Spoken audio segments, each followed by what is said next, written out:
Voi, cari giovani, non siete il futuro ma l'adesso di Dio. Così ha detto il Papa ai circa 700.000 ragazzi che hanno partecipato alla messa conclusiva della GMG di Panama.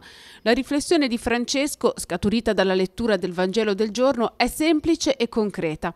Spesso preferiamo un Dio a distanza, addomesticato, che non ci scomodi, e può capitare anche ai giovani di sentirsi in sala d'attesa, ad aspettare il proprio turno, e intanto qualcuno inventa per loro un futuro igienicamente ben impacchettato e senza conseguenze, dove la gioia è solo una finzione. Ma nessuno, ha detto il Papa, può promettere neanche un giorno del domani, e la vita, ha aggiunto, è quella di oggi.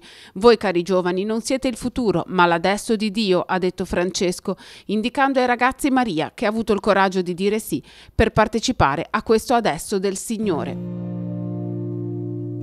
Dopo la messa il Papa ha compiuto un altro gesto all'insegna della misericordia e della carità, raggiungendo la casa Hogar del Buon Samaritano, rifugio per tanti giovani e adulti malati vittime dell'HIV.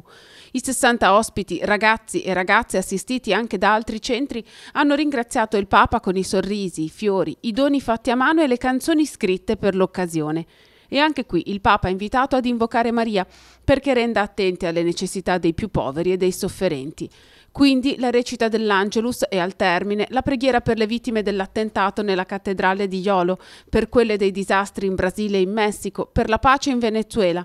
Il Papa ha spiegato di aver dedicato la messa ai 21 cadetti della polizia colombiana uccisi da un'autobomba il 17 gennaio a Bogotà. Infine, allo stadio Rommel Fernández Juan Díaz di Panama, l'appuntamento dedicato ai volontari della GMG, l'ultimo incontro del Papa prima del rientro in Vaticano. Presenti 15.000 giovani a cui Francesco ha chiesto di rendere testimonianza della bellezza vista in questi giorni.